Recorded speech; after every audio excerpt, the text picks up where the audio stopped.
Coucou tout le monde, bienvenue pour ce petit vlog. Vous m'avez posé plein de questions sur ce petit carnet de voyage dont j'ai partagé quelques extraits pendant ma petite escapade en Turquie. Donc je vais répondre un petit peu aux questions.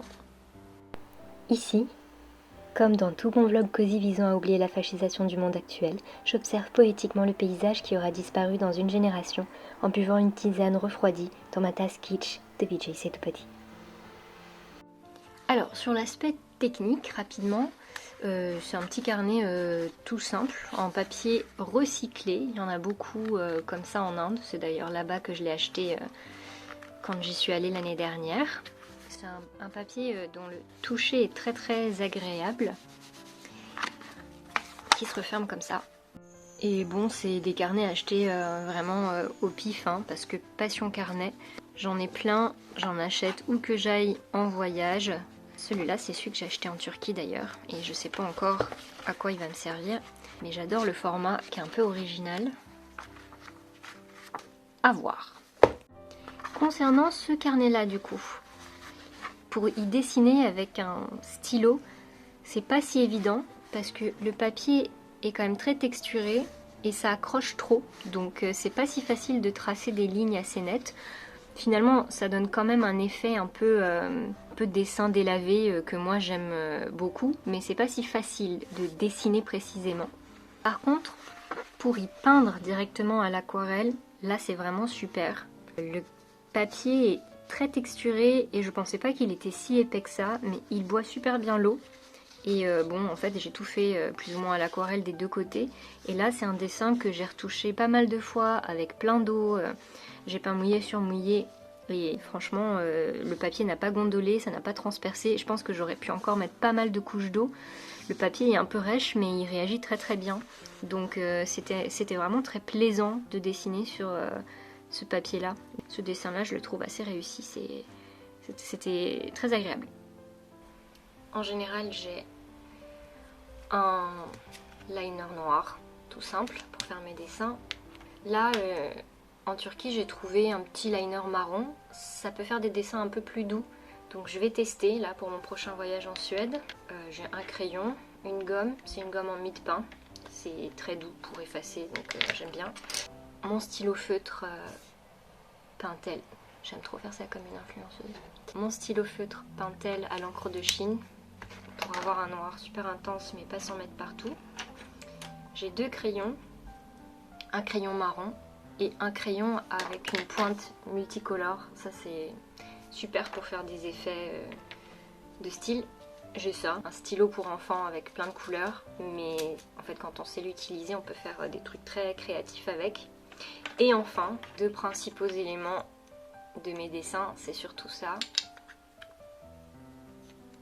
Une palette, une mini palette d'aquarelle.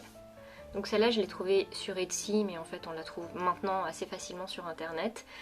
Les trous sont vides à la base et c'est moi qui remplis avec mes couleurs d'aquarelle qui sont pratiques. Je change régulièrement parce que ça se vide très vite parce que je peins beaucoup. Et ça peut être intéressant par exemple de mettre des camailleux de couleurs, de mettre que des bleus et du coup tous vos dessins seront bleus. Et ça fait des styles très intéressants. Je ne l'ai pas encore fait, mais c'est l'idée que j'ai pour le prochain remplissage. Et j'ai ces pinceaux qui sont super faciles à trouver maintenant, avec réservoir d'eau. Très pratique. Et sinon, quand j'ai un peu plus de place dans mes bagages, je voyage avec ma grosse palette d'aquarelle, qui est une sennelier, avec des couleurs magnifiques. Tadam. Voilà. Mais quand je suis pour quelques jours seulement, comme j'essaye de voyager de plus en plus léger, je ne la prends pas. Je l'utilise que pour faire des choses ici. Voilà pour le matériel. Maintenant, sur la question de mes carnets de voyage de manière générale, j'en ai vraiment beaucoup. Certains comme celui-ci sont vraiment consacrés à faire des aquarelles des paysages de vacances. Et celui-là, c'est pas tellement un carnet de voyage d'aquarelle, même s'il y a quelques dessins. C'est surtout un carnet de BD où je raconte mes voyages, mais de manière un peu humoristique. Donc il y a surtout plus de BD que de dessins.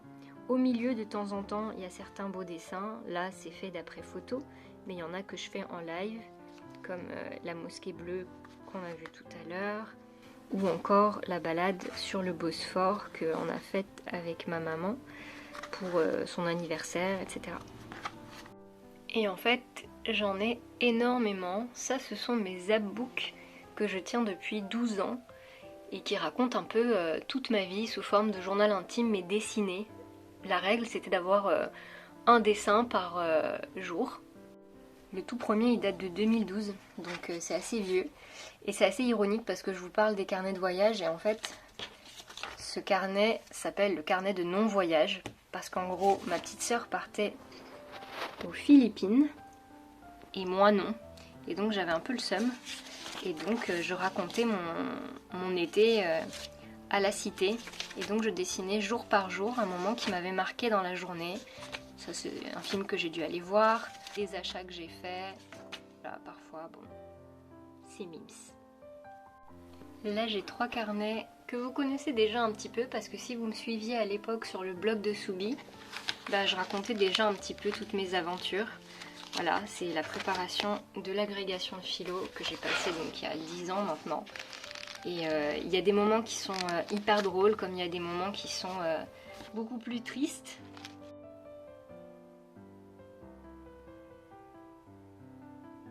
J'aime bien m'y replonger parce que ça me remet un peu dans l'état d'esprit dans lequel j'étais. Et c'est des souvenirs intéressants, il y a des moments marrants comme voilà là. Il y a des moments qui sont un peu plus difficiles. Ça c'est quand j'ai perdu mon père et pendant plusieurs mois j'arrivais pas à m'endormir avant 1h30. Et voilà, c'est un détail que j'avais un peu oublié. Ah, visiblement j'avais des moignons aussi à l'époque. Puis d'autres qui sont assez émouvants parce qu'ils sont assez fidèles à la vie. Ça par exemple c'est quand je devais passer mon scanner pour savoir si j'avais des métastases de mon cancer et que bon j'avais rien. Et voilà, le truc que j'ai retenu c'est que j'avais l'impression de me faire pipi dessus avec le scanner et qu'en même temps j'avais peur. Et la vie c'est tellement ça. Plein de sentiments de toutes les couleurs, tout mélangé. Avant j'étais très assidue, j'en faisais tous les jours et puis maintenant je suis moins régulière. Ça c'est le carnet que j'ai fait quand j'étais aux Açores et je le trouve trop drôle. Enfin vraiment quand je le lis je suis morte de rire. Et du coup c'est pour ça que maintenant je fais des petits carnets de voyage avec un peu tout mélangé de ce que j'aime, c'est-à-dire des moments marrants, des moments moins marrants, des moments jolis. Et parfois je fais même aussi un peu des collages. Ce que je voulais dire aussi avec ce petit vlog, c'est que si vous regardez mes dessins, ils sont pas vraiment beaux. C'est un peu à l'arrache. Et si on regarde même là, il y a des dessins où il y a des erreurs. Ici normalement, il y avait un 3e dôme. Là la perspective est pas géniale. Mais c'est pas grave, parce qu'en fait c'est surtout le moment qui compte. À chaque fois que je retombe sur ces dessins, je me souviens précisément de ce qui se passait quand j'étais en train de les faire. Et d'ailleurs, dans cette vidéo, il y a un truc que je veux dire qui est important, c'est que c'est pas grave en fait de pas savoir dessiner ou de pas dessiner très très bien. C'est l'importance du moment, moi, que je valorise quand je fais ça. Ce dessin, qui est donc qui a été fait sur le Bosphore pendant une petite croisière, ben, je me souviens de ce qui s'est passé à ce moment-là parce que j'avais cette petite palette et pendant que je peignais le pont, il y a une petite fille qui était avec son père assise à côté de moi. Je sais pas, elle devait avoir une dizaine d'années et elle était complètement fascinée par mon dessin et par ce que je faisais. Et du coup elle m'a demandé la référence de la palette et j'ai pu discuter avec son papa qui a pris la référence, qui m'a demandé où je l'avais trouvée et tout ça. Et du coup il voulait l'offrir à sa fille et sa fille était trop contente. Je sais que ce dessin, je penserai à ça tout le temps. C'est des vrais morceaux de vie qu'on arrive à graver dans les dessins quand on les fait vite comme ça. On se concentre pas du tout sur la technique, on se concentre sur ce que ça crée comme lien avec l'environnement qui nous entoure, y compris les petits humains par exemple. Donc voilà, je trouvais ça chou de le mentionner. Et pour ça c'est vrai que le dessin c'est très chouette. Quand on dessine, il y a tout le temps des gens en fait qui viennent nous voir pour nous dire ah c'est super ce que vous faites, ou alors ah moi aussi je fais ça, et ça permet de voyager en fabriquant du lien avec des locaux ou d'autres touristes, mais sans parole au départ. Et ça je trouve que c'est quand même une belle idée de pouvoir se réunir autour du dessin, sachant que tous enfants on a dessiné, donc en fait ça réactive sans doute quelque chose de l'enfance que moi je trouve magnifique en fait. Et comme finalement tout ça n'a pas vocation à être publié et que c'est uniquement pour moi, bah du coup ça délie le trait. À l'ère d'Instagram où tout est trop réfléchi, ça fait quelque chose de très spontané et d'authentique.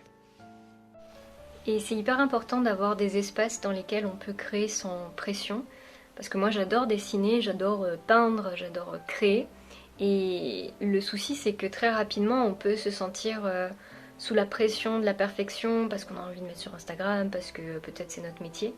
C'est pas le cas pour moi et c'est plutôt chouette ça, mais tous ces carnets là ça me permet sans pression d'explorer, de juste être spontanée et m'exprimer sans que ce soit pour personne d'autre que pour moi à la base.